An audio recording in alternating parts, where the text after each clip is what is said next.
Our guests tonight are two of the biggest stars in BYU football history who have a history in the Super Bowl. Austin Collie caught 6 passes for 66 yards from Peyton Manning in the 2010 Super Bowl where his Colts lost to the Saints.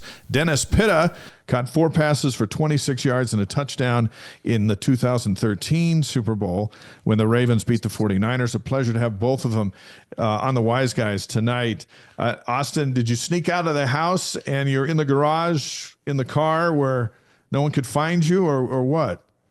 No, just waiting out here, just building the next generation of Cougar athletes here, Dave. Nice. Are you basketball coaching tonight, Austin? I'm not. I got my boys in here training at P1 Performance. Getting a little training session before the basketball practice. All right, that's cool. Beautiful. DJ's going to bring in Dennis. Dennis, where is your Super Bowl ring like right now? I'm wearing it. No, I'm kidding. I'm not. Are you guys both in your car tonight? We want you both. Yeah. Hey, can I just say something? I immediately regret joining this podcast, given the fact that I know Dennis is going to spend the whole time talking about how he got to go to the Super Bowl, win the Super Bowl. Hey, Austin, how many times have you won the Super Bowl, Austin? Right. So let's just go ahead and nip that in the butt right now. All right, let's ask you this, Austin. Can we just acknowledge that he won one and then just put that behind us then? Yeah. Great. You won one. That's awesome. Congratulations. How many times, Austin, has Dennis showed you his Super Bowl ring?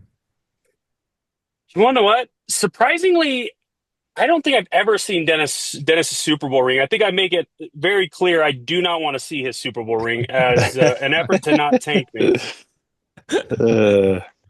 Dennis, I'm not bitter. Have you ever shown it to him? Have you sent him a picture? What? Yeah. Listen, I wasn't even going to talk about the fact that I've won a Super Bowl and he hasn't, but Austin brought it up, and I think I don't even think it was worth mentioning, but now unfortunately he's done the dirty work. So, do you wear that thing much, Dennis? Do you wear it around ever? No, I never wear it. So to answer your first question, no, I don't have it on. It's in a safe in my house.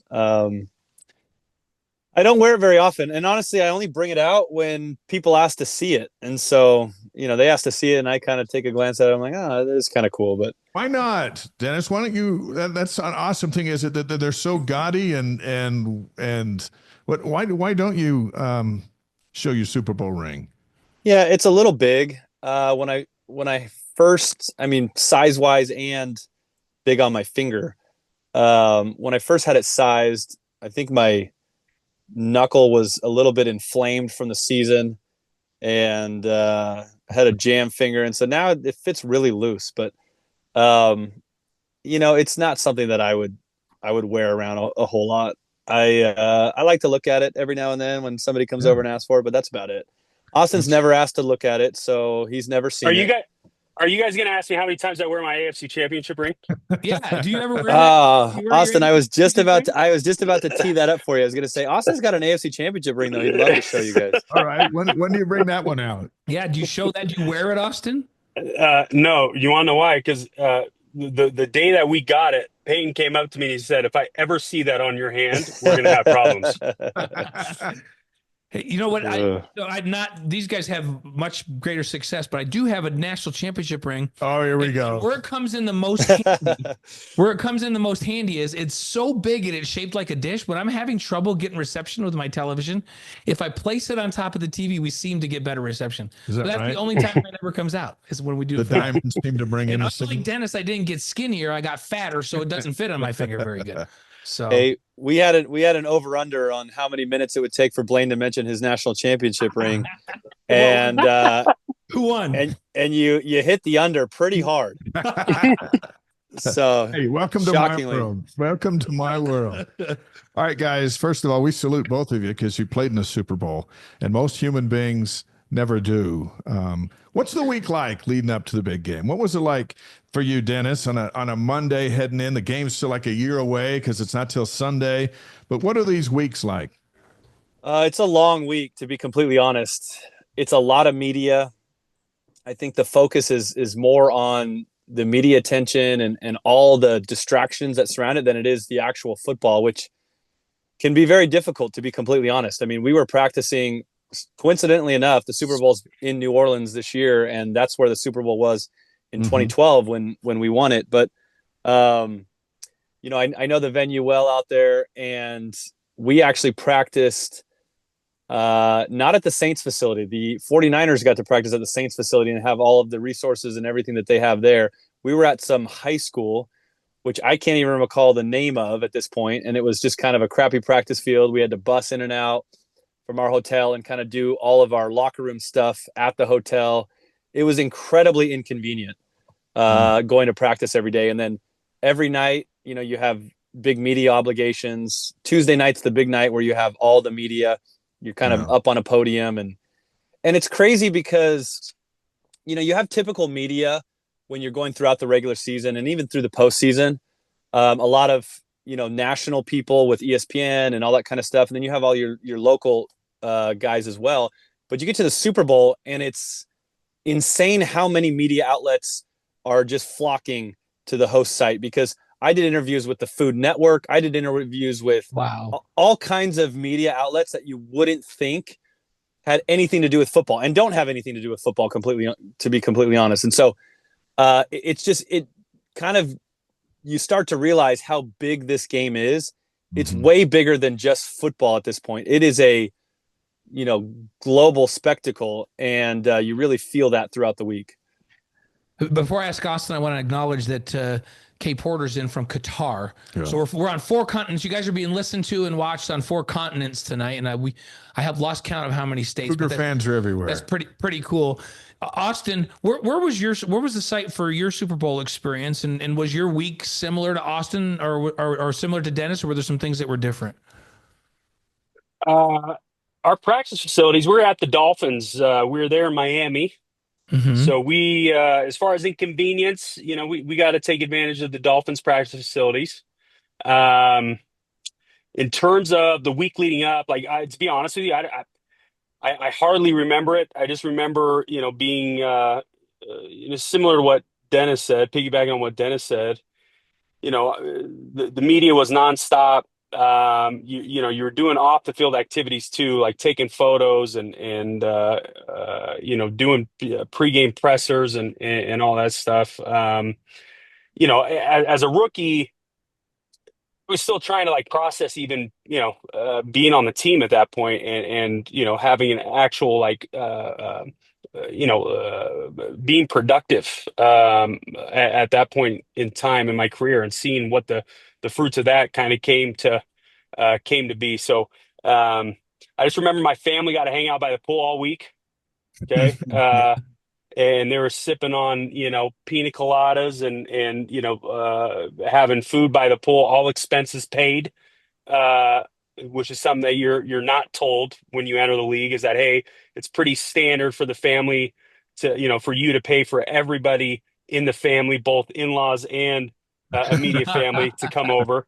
So any money that you do earn going to the Super Bowl is pretty much a wash. Yeah. It was a whirlwind, man. And I could barely remember, anything happening up to the game. I just remember just constantly nose down in film sessions with the offense constantly. And then, going out at night event, some of the nights with some of the guys, just kind of as a bonding type of experience. Dennis, what was the night before the game like for you? What did you do? How do you spend those last few hours? So I can distinctly remember the night before the Super Bowl. Now, keep in mind, this was how long ago? 12 years ago now. Yeah. And almost 13. And so you don't remember a ton. I mean, it is, like Austin mentioned, it's kind of a whirlwind of a week. And really, it's 2 weeks leading up to the Super Bowl between the championship games and the Super Bowl. But that first week is very normal. And you're at your own facility. You have normal practices. You kind of have the normal media routine and all that kind of stuff.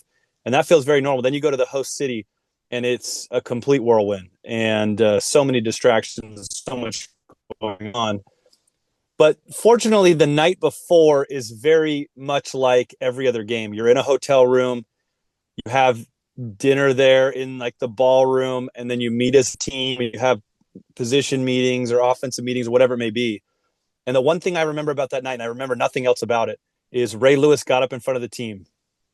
And Ray Lewis spoke often to the team, but it wasn't like something he did all the time. It wasn't before every game. It wasn't, but he got up before this game, and he had some interesting words for us. I'm not going to totally repeat them because it's not incredibly appropriate. Thank you. to repeat. Oh, yeah. You know what? I think the people in Qatar would want to hear verbatim exactly. Exactly. Ray was awesome because if you've been around Ray, you know how passionate he is about football. Whether the message makes complete sense or not, that's a different story. But the passion and the authenticity is certainly there. And so he got up in front of the team, and he had just come off bicep surgery, and he had missed a big portion of the regular season. We got into the postseason. He was wearing an arm brace pretty much the whole time. And he kind of came out right before that postseason run and said, "This is my last ride." And so we were all doing it for Ray. Anyways, we get into that last meeting, and he proceeds to tell us all the steps he took to get to this point, to be able to play in this game. And his singular focus was to win the Super Bowl. Everything he did, from, his rehab to the things he ate, to he even mentioned to the women that he hung out with. Okay. And I'll leave it at that. Wow. Everything was to get to this point. And the one thing that he said that I won't forget, and that I actually repeat often, is, what would you be willing to sacrifice to feel that confetti hit you in the face? And I think that's an incredible line, because, there's in football, the ultimate goal is obviously to win the Super Bowl, right? And so what would you sacrifice to achieve that ultimate goal? Because we were on the precipice of being able to do that. We were on the footsteps of being able to win the biggest game, in all of football. And so what were we willing to sacrifice in the next 24 hours to be able to come away victorious and feel that confetti fall from the rafters? And fortunately, we were able to do that. But to answer your question, that's what I remember most about the night before. And it was very typical. Yeah. There's always usually a pump-up speech. Typically, it's Coach Harbaugh. This one was Ray. And the message was very clear. And I think after that, we were all kind of had that singular focus and kind of knew we needed to play our best in that come tomorrow. Awesome. Austin, your day was February 7th, 2010. That's 15 years ago. Rick Platts points that out on the chat. He's like, can you believe it's been 15 years? I can't believe it's been 15 years since Austin played in the Super Bowl. What was the morning of the Super Bowl like? Because that game's not till later in the day. And I know during the regular season, you guys, sometimes don't play games until later. We got this whole day leading up to this huge event. What was Super Bowl Sunday like for you, Austin, as you prepared to go and play and be a major contributor in the game? I think I was so naive to everything up to that point. I think, like Dennis said, everything from 24 hours till kickoff, everything was just like it was throughout the entire season, right? From the pregame prep to the morning walkthrough to the night meetings, and then just going and as you're getting ready to play, you don't want to deviate from what you've been doing. You want to stay in that schedule that you've had all week, right? Or all year. It shouldn't be any different, and it was no different for me. I think the first time it hit me the first time it dawned on me that I was actually at the Super Bowl was when I first came out on the field for pregame warmups. You could feel the energy. Like, it was so thick, you could cut it with a knife. Like, you could just tell, there was double the media personnel on the field, right?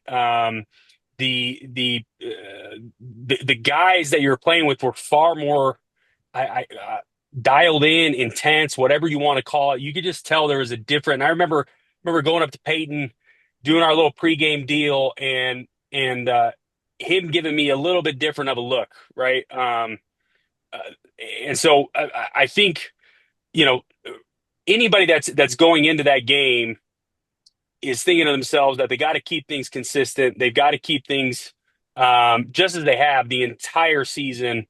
And then, not to get too overwhelmed with the situation, right? At least that's what I try not to let that get to me, not to let the experience get to me, not to let the atmosphere get or the environment get to me. But I will say, like, right when I came out, man, you could definitely it was strong enough that I had to pay attention to it, if that makes sense. Yeah, you bet. Former Cougars and Super Bowl participants Dennis Pitta and Austin Collie, good friends, and glad to have them back together here on the Wise Guys, our Super Bowl preview show, presented by Brady Plus, distributed by the Deseret News.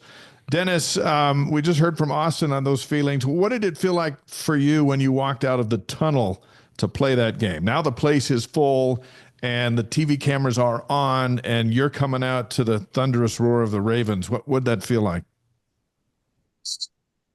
Yeah, I mean, listen, once you take the field and you're coming out of that tunnel, it does feel like every other game. But to Austin's point, like, you get out there in warmups and it feels like a huge moment, because I remember I jogged out there and I'm looking to my right. Oh, there's Will Ferrell. Oh, there's Vince Vaughn. Oh, there's Jay-Z and Beyonce. Oh, and there's oftentimes celebrities at NFL games down on the field or whatever, but the amount of celebrities that were there lining the sideline as you're warming up and doing all that, it's a little bit intimidating for sure.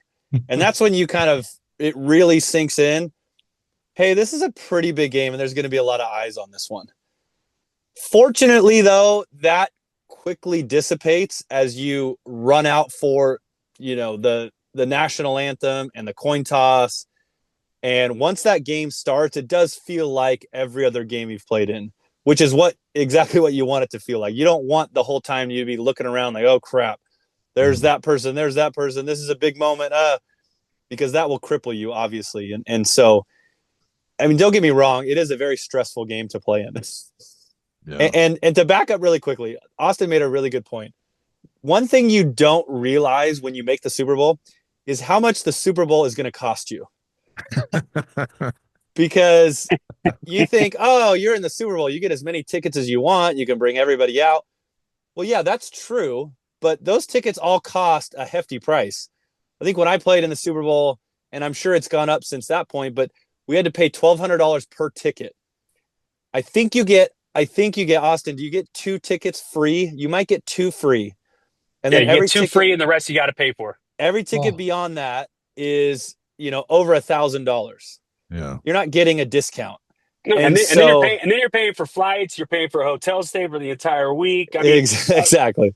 It can add up, and rightfully so. It's something that you should celebrate, right? Like you're bringing in the people that help get you there, right? Yeah. I mean, for some of us, that's more than others, Dennis. But I don't know what you're referring to. Austin actually was in the stands for my Super Bowl. He was part of our group. Nice. Did you pay for his flight in his hotel though? No. Austin covered his own, because Austin you get access to tickets when you're a player. Okay. All right. I mean, he had to pay for them, but he got access to 2 tickets. That's nice of you, Austin, to go to Dennis' That's Super a great Bowl. friend. Yeah. Well, he wanted to kind of see what it was like to actually win one, so he went to ours. Oh, man. I knew that was coming. There we go. Teed up so well. Austin, would you concur with Dennis, Austin, that you it looked like you had a pretty routine game, had six catches, 66 yards. You were active in that game. Once the game started, were you like Dennis, where you just felt like, yeah, now it's just a game. Now I can block out all this stuff?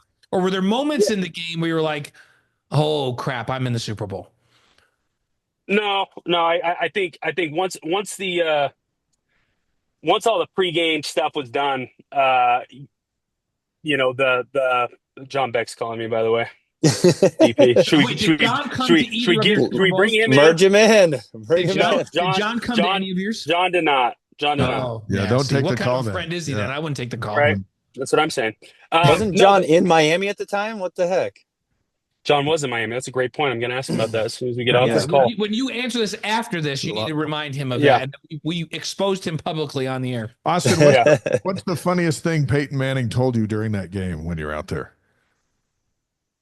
The funniest thing he told me during that game? I don't think it was funny, but I caught a screen and thought I could get up an alleyway and he kind of gave me a very dry, like that. Well, that was great because I only got like 2 yards. He just gave you a look. High accountability Yeah. from Peyton, Yeah. right? So a look and a comment when I came back to the huddle, like, that was awesome. Like, thank you. Thanks for that 2-yard gain. and you just say, yes, sir. I mean, you're I a say, rookie out there. yeah, I don't say anything. Just head down in the huddle. Dennis, I've asked you this before. I think we asked you even on this show when you caught that touchdown against the 49ers, did that feel like all the other touchdowns during the season, or did that one feel like a Super Bowl touchdown? It feels like all the other ones. Yeah. You're kind of so in the moment. Looking back, it's pretty cool to be able to say that you caught a touchdown, but in the moment, it's like, and honestly, most people like catch the ball and are aware of the situation and keep the ball and hand it to the equipment manager and make sure, right, that they can get that ball back after the game and put it up on their mantle or whatever. None of that went through my mind, by the way. I caught that ball and I think I chucked that thing up into the air, celebrated with teammates. I went full like Dirty Dancing mode on our center Matt Burke. For whatever reason, we locked eyes and I'm kind of running at him and I just kind of jump up in the air and he kind of holds me up just like that, last scene in Dirty Dancing, and I'm just kind of floating around. I've actually sent him that picture before and we've laughed about it. Nice. And no, I was totally not in the moment in the Super Bowl. It did feel like every other touchdown, and I had no idea where the ball is. Fortunately, somebody had the wherewithal to go and grab it and get it, in the right spot, and I got it back, and it's encrypted now and all that. But like I said, it's just you get in that game, and it feels like every other game. Now, our Super Bowl was very different because if you can remember, the lights went out right after halftime. That's right. Yeah. And so for 45 minutes, we sat on the field while old halogen lights were firing back up and turning back on. And so it was really bizarre to sit in the Super Bowl and literally sit on the turf. We're sitting on the turf, kind of trying to stretch and stay warm and just kind of having like regular conversation. And it was a really bizarre moment in the biggest game of your life. And listen, we did not handle that moment well after we got back in the game because the 49ers, who we were demolishing at the time, we were up 28-6 when the lights went out. Yeah. They came storming back. We ended up winning, I think, 34-31. Right. Yeah. And so we did not handle that moment after the delay better than the 49ers. I mean, they came out and they grabbed the momentum right away, and they made a lot of plays. In fairness, though, how that game played out was unusual because we got the ball towards the end of the half. I think we ended up punting. The 49ers ended the half with the ball. I'll say that. They ended the half with the ball, so our offense wasn't on the field. The normal halftime in the NFL is 10 minutes. Right. The Super Bowl halftime is over 30 minutes. Right. And so now you have extended halftime. We come back onto the field after halftime, and Jacoby Jones returns the opening kickoff of the second half. We were up 21-6. He returns the opening kickoff. We go up 28-6. And then the 49ers are on offense. They start to drive. They run a handful of plays, and the lights go out.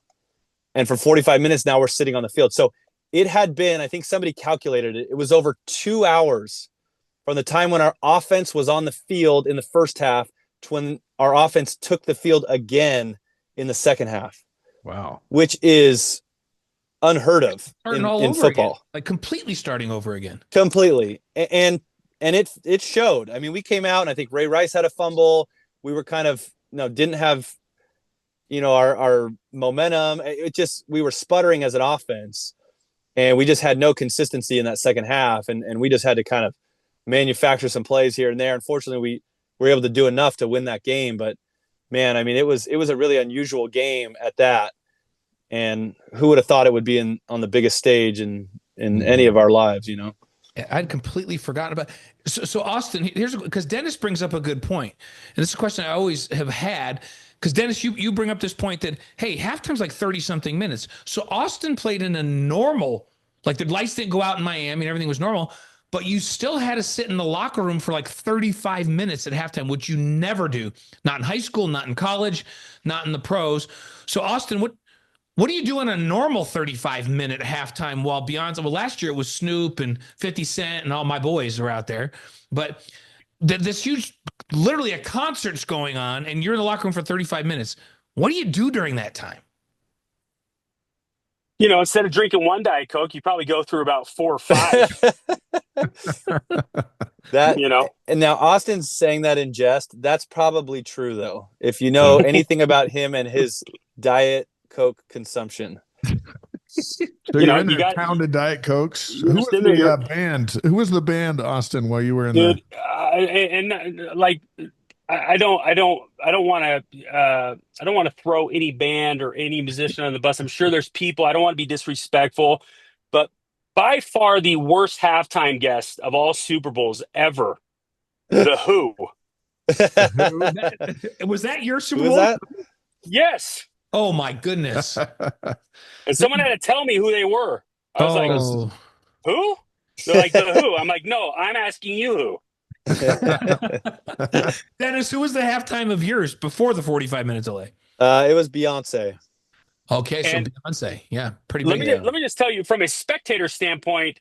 Well, first off, me and my wife were already on our way out of the stadium because prior to that, Dennis's father-in-law worked for the FBI, and they were getting, and I'm sure throughout the week, the FBI and national security is getting, threats, terrorist threats all throughout the week. But, his father-in-law is fielding these terrorist threats of something's going to happen to the bridge, et cetera. So as soon as those lights went out, my wife grabbed me. She says, "We're out of here." Right. So we booked it down to the bottom.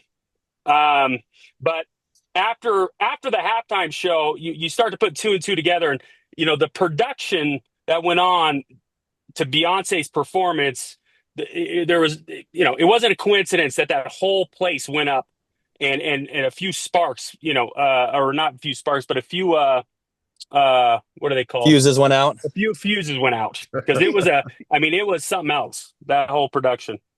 Yeah, shoot. That's funny. Our pleasure to have former Cougars Austin Collie and Dennis Pitta on the Wise Guys, live on YouTube, Facebook, Twitch, wiseguys.com. Cougar fans all over the world watching tonight. A few more questions before they're going to reveal their top 5 Super Bowls of all time. So for work, I was at the Eagles-Patriots game a few years back in Minneapolis, and all the buildup and from the media side that you guys were talking about, I experienced for the first time. And then when the clock went to zeros, the biggest event in the world just ended, and then all of a sudden the talk was on the next year's Super Bowl. It was interesting to experience. Did you guys feel an emotional drop-off of the world's biggest game and accomplishment? As soon as that was over, it was, well, you know what? The 49ers are 10-1 odds to win next year, and then the focus becomes the next one. Was there that kind of a feeling, or did the euphoria linger for a while? So I will say the one thing I remember, a bunch of our captains got up, similar to Ray Lewis. They had the same tenure, over a decade long in the league, had multiple Super Bowl appearances amongst the lot of them. And I remember them saying, I believe it was Jeff Saturday said, "Nobody ever remembers the loser of the Super Bowl."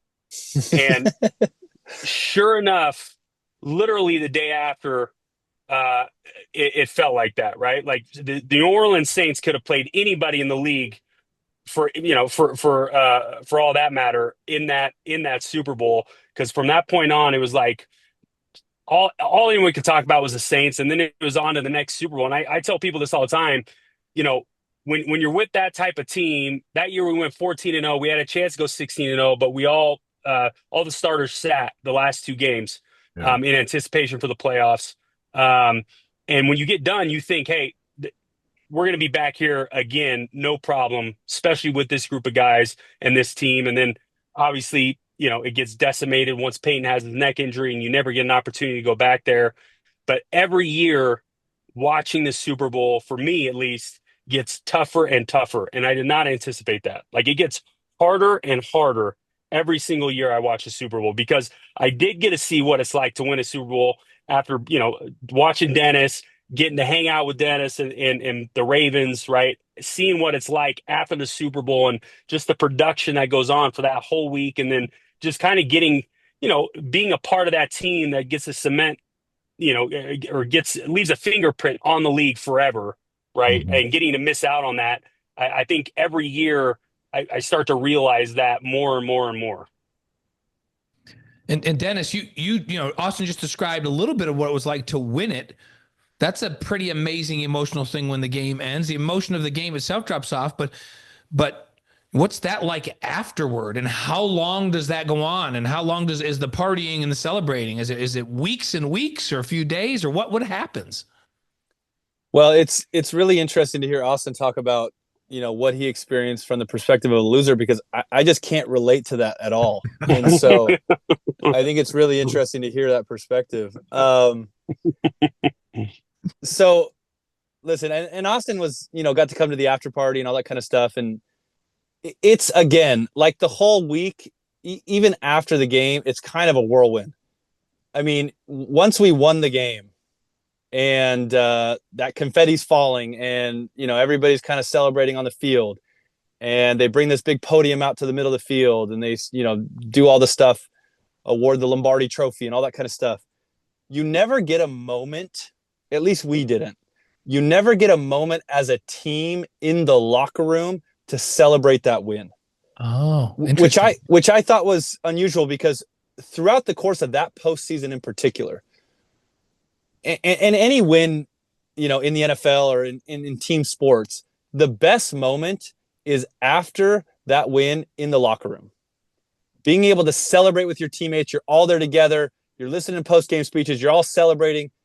That's one of the coolest moments in all of sports, being able to celebrate a win with your teammates in the locker room. We never got that experience. I can remember a couple weeks prior being in Denver's locker room. We had to travel to Denver. Peyton Manning, was coming off a great season. We ended up beating them in the last second with the Jacoby Jones Mile High Miracle, beat them in overtime, all that stuff. And that post-game celebration in the locker room was one of the coolest moments of my whole career, to be completely honest. Mm-hmm. And then we went to Foxborough and beat Brady, having just lost to them the year prior in the AFC Championship game.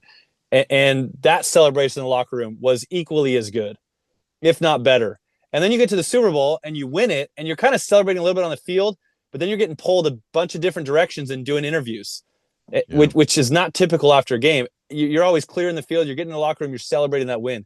We never got that opportunity.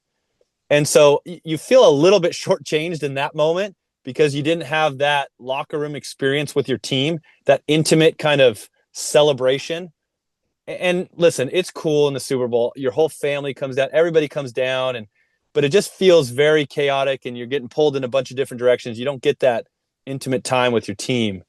And then right after that, you go shower, you change, and you pretty much bus off right to the post-game celebration party.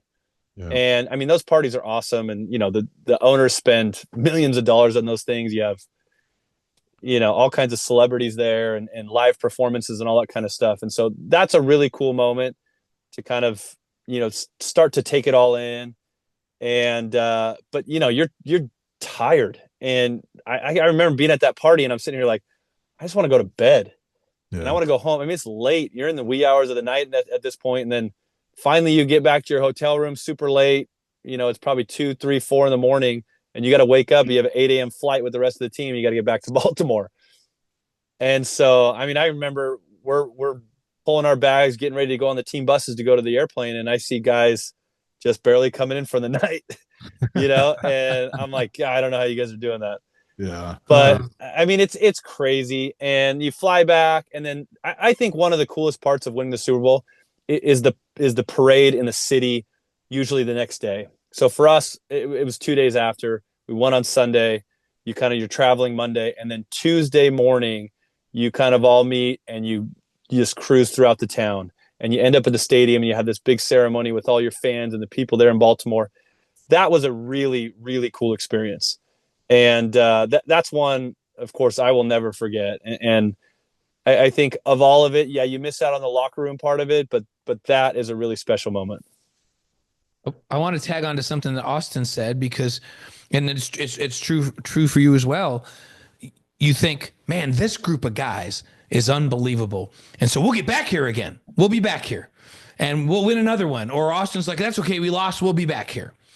And it's not quite that easy, right? It's not as easy as everybody says it is. Yeah, here we go with Andy Reid, our guy, Andy, BYU guy. He's got a shot at NFL history this Sunday if he can win a third straight Super Bowl. For a BYU guy, a guy that's a member of our faith, our church, how cool is that he has a chance to do something that no coach in history has ever done, and that's win 3 Super Bowls in a row?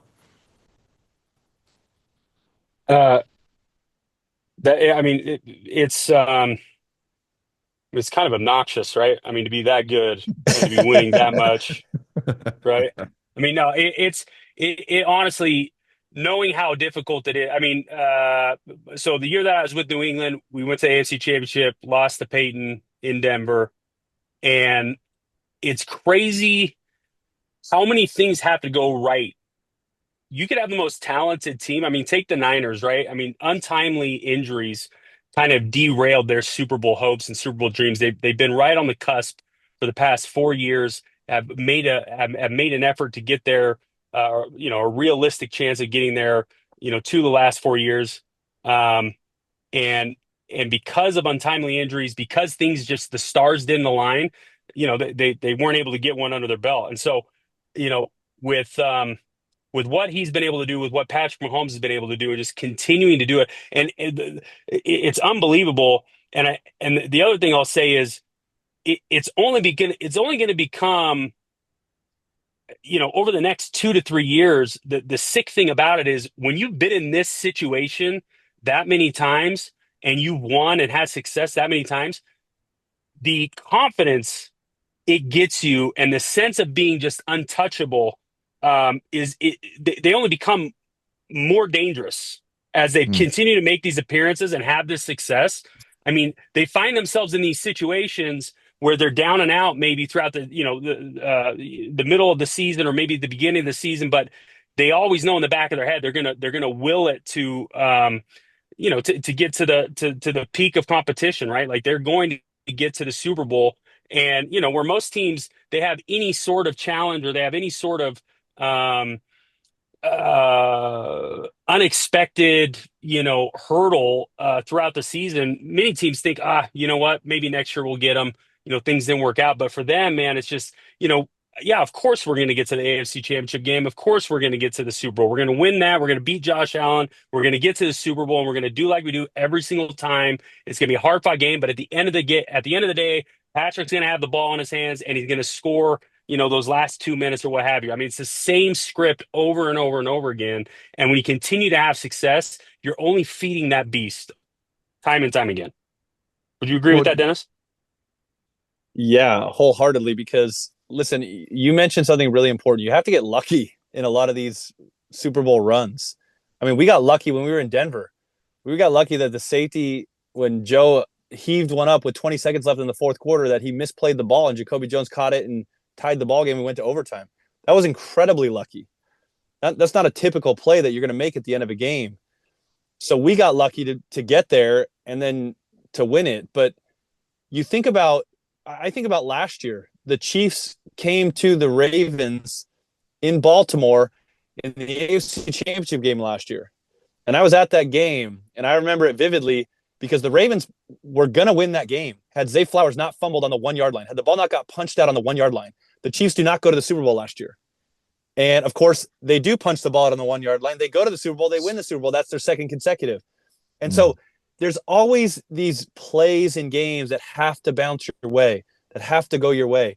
And I mean, it's, you could probably point to a bunch of things this season, this postseason run for the Kansas City Chiefs that have gone right for them. And listen, sometimes it's lucky. Sometimes, when preparation meets opportunity, whatever that saying is, right? You make those plays. But how many games have the Chiefs been down and had to come back late? And, in all of their postseason and Super Bowl runs, like it takes a measure of luck too to get to this point. Yes, you have to be good. Yes, you have to be prepared for those moments. Yes, you have to be able to perform at your best when your best is needed at the end of games, which Mahomes and Andy Reid and all those guys do better than anybody. But man, it also takes a little bit of luck, and they've gotten the breaks when they've needed them. And, you know, sometimes the ref has to spot the ball back a little bit when you're playing the Bills. You think about those moments, right? And it's like, wow, when you start to think about all those moments that have to go right, and they do, that's what makes this three-peat or potential three-peat so remarkable. And nobody has more respect for that than we do as former players, because we know how difficult it is to get to that point. There's only one team out of 32 professional teams that win the Super Bowl every year. To do it 3 times in a row, to get the breaks that they've gotten 3 times in a row is remarkable. And to play as well in those moments that they've done, I mean, it's incredible. All right, let's tap into your expertise here real quickly. The Chiefs will win on Sunday if, and then we'll ask you the same thing about the Eagles. Dennis, let's start with you. The Chiefs win Sunday if? I think they win Sunday if they protect the football. I think these games, playoff games in particular, always come down to turnovers. Yeah. And if Patrick Mahomes and company can protect the football and not give the Eagles easy ones, and that's a vaunted Eagles pass rush and defense that has generated turnovers all year. If they can maintain possession of the ball, and a punt is a great outcome in a lot of drives in this game against that defense in particular, you're going to give yourself a chance to be there in the end. And if you're in there in the end, you feel good about Patrick Mahomes being able to close the deal. Yeah. Austin, the Chiefs win if what? If they keep Saquon to 100 or less on the ground. Yeah, Is that move he made where he leaped over the defenders backwards? That was pretty good. One of the craziest things you've ever seen. No, I mean the guy's a freak, and he's on a tear, right? I think over the last 3 or 4 games, he's averaging like $150 plus, right? And in reality, you want to force somebody like Jalen Hurts to throw the rock, right? I mean, he's got guys on the edges, but you know, I don't think Jalen is not a. He's a great quarterback. I think Saquon's bailing him out of a lot of situations just with how good he's running the ball right now. All right, so let's ask you while we got you. The Eagles win if what? They got to create turnovers, right, and then capitalize on those turnovers. You want to keep the offense off the field, right? And so the only way that they're going to do that, they know that Kansas City's going to score points, and the only way that you're going to keep up with them is if you force turnovers and capitalize on those turnovers. Okay, all right, Dennis. Eagles win if what? So Austin, I'll go with the opposite of what my key was for the Chiefs to win. And so I'm going to go with the opposite of his key for the Chiefs to win, which is you have to establish the run game, and you have to have a big game out of Saquon Barkley. Yeah. And if they do, and just like you said, you keep Patrick Mahomes off the field, that is a winning formula. And you have to establish the run game. You do not want to put the ball in Jalen Hurts' hands time and time again. You do not want him throwing the ball 30, 40 times in this game. You want Saquon Barkley, the guy at the end of this game that's able to run out the clock. You want to be able to hand off throughout the course of this game to him time and time again. And listen, to be completely candid here, I'm going to be rooting for the Eagles. And I'll tell you why. And it's not because I don't like Andy Reid. I love Andy Reid. I love, the BYU connection, all that kind of stuff. But my guy is Kellen Moore. And I think Austin agrees with me. He's a good friend of ours. Kellen Moore was just my neighbor down here in California when he was coaching for the Chargers. We're very close to their family. I'm going to be rooting for Kellen Moore to get his first Super Bowl in this one. Even though if Andy Reid wins his third, what an accomplishment. That's great. I'm riding with the Eagles in this one. All right. And this will be his first Super Bowl as a member of the church. His first Super Bowl as a member of the church. So let's support that, right? Let's support our new members. But your prediction is, I want both of your predictions. So you want Kellen, and Kellen's a good friend of mine too. You guys know that, and I've known Kellen since he was a freshman at Boise State. And the funniest thing is, when he was dating Julie Wilson, I was like, she's LDS. Her dad played at BYU. He goes, yeah, I know. And I said, do you go to church with Julie? He goes, yeah. I said, so when are you going to join the church? He goes, oh, I probably will. This was like when he was a junior. at Boise State. And it took a few years, right, Austin? But he did eventually. So I love Kellen too. This is why I look at the Super Bowl and it's like, this is a no lose for me. If Andy wins, I'm thrilled for Andy. If Kellen wins, I'm thrilled for Kellen. So I don't have a hard rooting interest in this one. And I can actually be happy for the first time in years, no matter who wins this, because I usually hate one of the teams in there. So, but I think the Chiefs just have too much experience. And so I'm going to pick the Chiefs because I think they'll win it at the end in a close game. What's your prediction? Who wins it, Dennis? Who wins this thing? First off, did you just take credit for Kellen Moore joining the church? Is that what just happened? Challenge him. I'm probably the first one to ever challenge him to get baptized. Yes. Okay. Very good. Well, good on you, Blaine. I'm going to predict that the Eagles win this one for a lot of reasons. I think they're very good up front defensively. I think they can run the ball, all the things that you want. When you talk about cliche postseason football, you got to stop the run. You got to get after the passer. You got to be able to run the football. That's how the Eagles are built. And this is a rematch from what, 2 Super Bowls ago. And the Eagles remember that. And again, a lot of things have to go your way, and the ball has to bounce your way in a lot of occasions to win 3 in a row. I think the Eagles derail the Chiefs in this one. I think it's going to be a close game, but I think they're just a little bit too good. I mean, you look at these rosters just straight up, and the Eagles have guys at almost every position. Yeah. And I think that's going to overwhelm the Chiefs at some point in this game. All right. Austin, what do you got?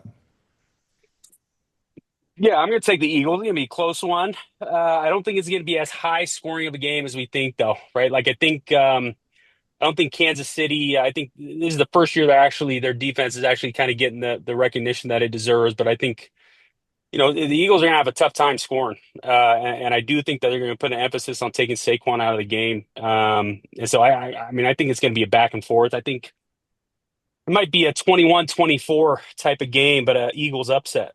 All right. Okay. All right. I'm going with the Chiefs because I'm tired of my nephews crying about the refs the whole time. So I hear that for 4 hours on Sunday. So I'm like, just to oppose those guys, we'll go for the, just because that's what good uncles do. So I'll go with the Chiefs on that. But I think Barkley is the difference maker, and he wasn't there 2 years ago, and that seems to be like the only guy who wasn't. And he is so key for the Eagles. Yeah, so that's a good point. He's great. All right, 5 questions presented by Strategy Square, delivering connection, clarity, and confidence in business and marketing strategies, owned and operated by a BYU alum who's helping wise guys conquer the world. You can reach Chantal at strategysquare.co. Top 5 Super Bowls of all time, according to Dennis Pitta and Austin Collie. Dennis, let's start with you. Do you want to go 5-1, or do you want to go 1-5, or do you just want to list 5? I can go 5-1. Okay. I think we need to build some anticipation here. I like this. I like that. I had to write these down because I could not remember any of the actual Super Bowl numbers, the years, any of that stuff. But there was definitely a couple games that stood out to me in my mind. And for a variety of reasons, some were just very good games and some were just memorable for me because of, my childhood or whatever. So the first one is kind of a memorable game. Now, this was not a good game at all. This was a blowout. But if you guys remember in 1994, Super Bowl 29, anybody have any idea what that one is? Is that Chargers? Is that 49ers? Steve Young? Chargers 49ers. Nice. Chargers 49ers. This is the game that Steve Young was the MVP. He threw 6 touchdowns in this one. He was he was out of his mind. They boat raced the Chargers in this game. But this was the first Super Bowl that I remember being a true fan of the NFL. And so for that reason, it's in my top 5 because I was a 49er fan at this time. We loved Steve Young. I loved that team. I mean, we grew up around LA area. We didn't have a team in LA at that time. And so the kind of the closest team to us or, vicinity wise was the 49ers. My dad and his family's from up in that Bay Area. And so that was kind of our closest allegiance. And, we were fans of that team. And so that's that game and that team and that season that I really remember. And I was born in 85. So I was about 9 or 10 years old at that time. And that was like the first season where I'm like, I want to play football. And this is an awesome sport. So for me, that's a very memorable Super Bowl. All right. Nice. Number 4. Number 4 was Super Bowl 34 in the 99 season. Anybody? We're turning this into a trivia game as well, by the way. Okay. Hey, you can't look on your phone. I'm looking on my phone. 99, give us a hint. Okay, it was the greatest show on turf. Oh, the Rams. Rams, was it Rams, Seahawks? It was Rams Titans. Rams Titans. Yes, Rams Titans. Remember, he reached out for the ball. Yes, thank you. Thank you. As I look back at like moments in the Super Bowl, I was like, that came down to one play. Yeah. And it was Steve McNair throwing the ball. I think it was Dyson. Yeah. Can't remember. And he catches a quick slant, and what a beautiful tackle by some linebacker for the Rams. I couldn't even tell you his name, right? Yeah. But got him his legs, and he falls 1 yard short in the Super Bowl. I mean, that for me is seared in my memory. That was one of the greatest Super Bowls I've watched. And I was probably just getting into high school at that point. I was probably 8th grade and in the height of Pop Warner football and all that kind of stuff. And so that was a memorable one for me. Okay, we'll move on. Sorry, I'm wasting a lot of time here. No, that's awesome. Number 3, Super Bowl 43, 2008 season. 2008. This game featured a BYU alum. This is my number one. This is my number one. It's the Steelers. This is your number one, Austin. Don't reveal your number one. You got yours coming. Are we talking about Hoke? No, hold on. And those guys? No, mine was 2007. Sorry. Go ahead. Okay. Do I have one, Dennis? Is it the Hoke and Kiesel one? Okay, so Hoke and Kiesel, they were on the Steelers in this game. Yep. Aaron Francisco Francisco was right, okay. Yeah, yes, for the Arizona Cardinals. So if you remember in this game, you had James Harrison drop back in a little zone blitz where he's dropping off the edge and he catches the ball on the goal line and goes 100 yards for a touchdown right before the half. Yeah. Nobody could bring him down. I mean, one of the most unbelievable plays in Super Bowl history, in my opinion. And then back and forth, Larry Fitzgerald catches a quick slant towards the end of the game, goes like 70 for a touchdown. Yeah. Ben Roethlisberger gets the ball back, marches all the way down the field, and in a last-second touchdown, he hits a back pylon corner to what's his name? I'm forgetting the receiver now. 17. What's his name? No, it wasn't Plaxico Burress. It was Plaxico. I want to say Santana Moss.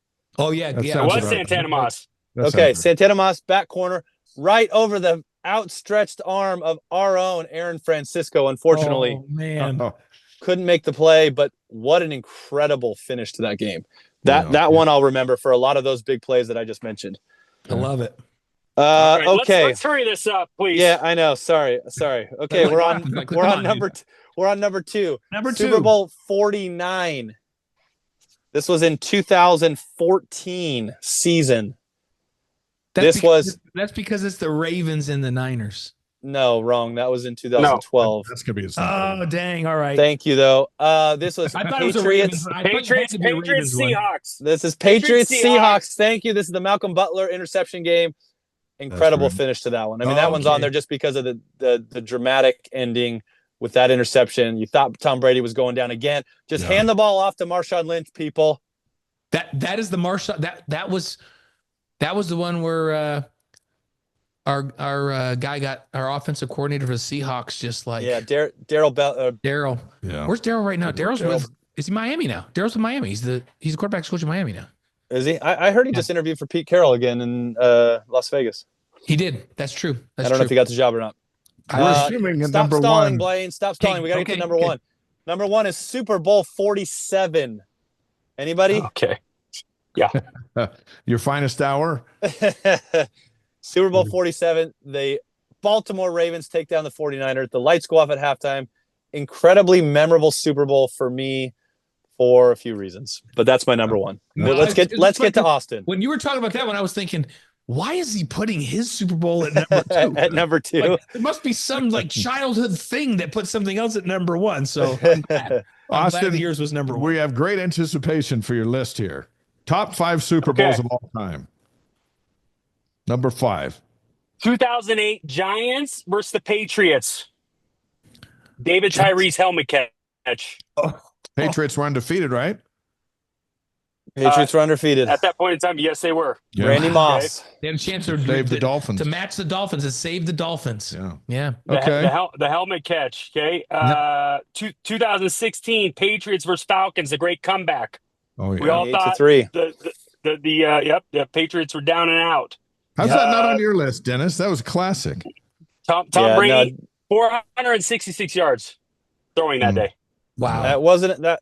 Listen, I went most memorable for me. Okay, don't tell me what was most memorable for me. I remember. We all remember that game, but there was, of course. I feel like I said some good ones too. You Right? got some good ones. All right. By the way, do you know? Can you give me a unique fact? First ever in Super Bowl history of the Patriots Falcons. What was it? Gosh, I don't know. First Somebody came ever back from Super 28-3 Bowl deficit. No, first ever Super Bowl overtime. Really? Really? Yeah. Realize that. Okay. Who knew? Fact. Okay. Number 3. My number 3 is Patriots Seahawks. My number 4. My number 4 is. Are you going like low to high here? High to low? What are we doing here? You're at number 2. Yeah, my number 2. 2 best, right? Yeah. Second best. Yeah, you said number 4. Well, I'm just going down my list here. He's going down his list. So number 4 is number 2 all time, right? Sure. Or we can just scramble it up, whatever you want. Okay. Number 4 or number 2 would be Denver in Carolina, or Denver beating Carolina in Levi Stadium. That was Peyton beating Cam Newton. Love to see that, just because the sheriff goes from one organization to the other, takes that team to 2 Super Bowls, wins the second one. Wow, a lot of pandering to Peyton Manning on that one. That wasn't a very memorable game. Yeah. Well, buckle up, because my number 1 is Colts Bears 2006. No, I'm joking. Ravens 49ers, man. It's fun getting to see a buddy get to live childhood memory. How big of you? Get to live it for both of us, unfortunately. See how nice of a friend Austin is. That was. I actually feel bad for all the stuff I've said throughout this podcast now. I love all of yours. One of my favorite ones was when Dennis was 1 year old. Dennis was 1. 86. Because my Jimmy McMahon took those Chicago Bears and destroyed the Patriots 46-10, and Jim was phenomenal in it, and just the whole build up to it, and just to have a BYU quarterback doing what he did in that game was pretty amazing. I like the Dallas Cowboys when they beat the Broncos when we were probably 10 years old. Yeah, I think it was in New Orleans. Roger Staubach and those guys. So my wife just sent me this. She does not know I'm doing this stream, by the way. Does not know I'm doing this podcast. And this is what she sent me. 1 year ago today. Those are my 2 boys with Pitta signs. That's awesome. And she doesn't even know. That's adorable. That is awesome. She does not know. That's awesome. She does not know. Shout out to Brooke. Yep. Hey, let's finish with this, guys. It's been awesome having you. A lot of folks enjoying your stories. We're loving it. So Big 12 puts out their football schedule tomorrow officially. They leaked the Colorado game, which is September 27th in Boulder. What do you think about that? And where do you want to see them put the BYU-Utah game when they roll it out tomorrow? Thanksgiving week, or rivalry week, whenever that is. Amen. That's what I said. Yeah. Yep. That's Thanksgiving weekend. I want it in the middle of the day on Thanksgiving weekend. What about you, Dennis? Yeah, I mean, I always like when it comes towards that end of the season, like you guys just mentioned. I think doesn't quite carry as much cachet when it's like week 2 or 3 or something like that, which a lot of these Utah games have been in the last handful of seasons. So I would love for it to get moved back, and you kind of have that traditional rivalry game when Michigan's playing Ohio State and Texas is playing whoever their rival is. I was going to say Texas, Oklahoma, but I think that's earlier in the year. Yeah, that was a bad example, but you guys know what I'm talking about. Yeah. Listen, selfishly for Magic Happens hoodies, I'm hoping it's that Thanksgiving week. Yep. We're going to push a lot of product that week. Lot of product down people's throats that week. There's another big game coming up on March 28th at LaVell Edwards Stadium, the annual alumni football game. Will you two be in uniform and on the field that night? Wow. Austin, what do you think? Sorry, my boys just got in. No, I won't be there. Is it the alumni football game? Yeah. Yeah. Why are you going? What? Why would you just not be this March 28th? If an old dude like Steve Young can come play, then you can come play. You live down the road, Austin. Dennis has to fly in, and he's going to be here. Listen, I've seen too many injuries. You know, I got injured training for the dang thing, right? Max out his Achilles. Still haven't recovered from that injury. So, you know, just gonna watch from the sidelines. All right, Dennis, are you in? You're gonna continue to carry the torch? I would like to come to that one. Yeah, as Dennis Austin is knows, not coming to that one. I struggle to commit early to things. Yeah, Dennis is. There's one thing I do know: Dennis will not be there. That is not true. I actually would like to come again, and we missed last year. Yeah. But it was even Max came. Did Max come back last year? He came back and played with his rehabbed Achilles, and we fully expect him back this year. The fun thing was that Steve Young was on campus speaking to the management society. He didn't even know. And somebody said, "Are you doing the alumni game?" He goes, "Well, when is it?" And they said, now. It's actually like in a few minutes. And he goes, "Just a minute, let me make a call." Of course, this is Steve Young. So he calls his private jet up at the airport, over at the airport, and says, "Hey, you're going to have to hold on a couple hours. I'm going to go play in an alumni game." And he just shows up and he plays and he throws a touchdown pass. He's an old dude like me. It was awesome, you guys. Yeah, no, that's awesome. Blaine, are you going to be playing, Blaine? I have to broadcast it. Otherwise, I would, but I have to broadcast it. You can broadcast as you play, Blaine. I mean, like mic me up and have me call the game while I'm playing it? I don't know. Yeah, wear one of those sport mics that like get all around, you know. My insurance company denied me the opportunity to play last year. They said they'll pull my policy if I play. They haven't changed either.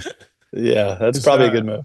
We look forward to seeing both of you that night in one form or the other. It's such a great time for all of you as alumni to get together and hang out. Yep. And I know that means a lot to We love you guys, and we're grateful you guys would come on with us. I don't get to see you, Dennis. I get to see Austin around the league with the boys, you know, because now I got grandkids playing against his boys. Plus, Austin hangs out with us on BYU TV. He comes and does shows. Yeah, I know. You guys are all buddies out there. I'm kind of the odd man out in this group, but I appreciate you letting me come on. And listen, if I can make it out to that alumni game, Austin will be there too. Okay, I'll make sure of that. Sounds like a dual twofer, but we're hoping they're both going to be there. Thanks, guys. We know you're busy. Thanks for the hour. It's one of the best hours of the year. You guys are awesome. Enjoy the You're week. The best. All right, guys. Thanks for having us.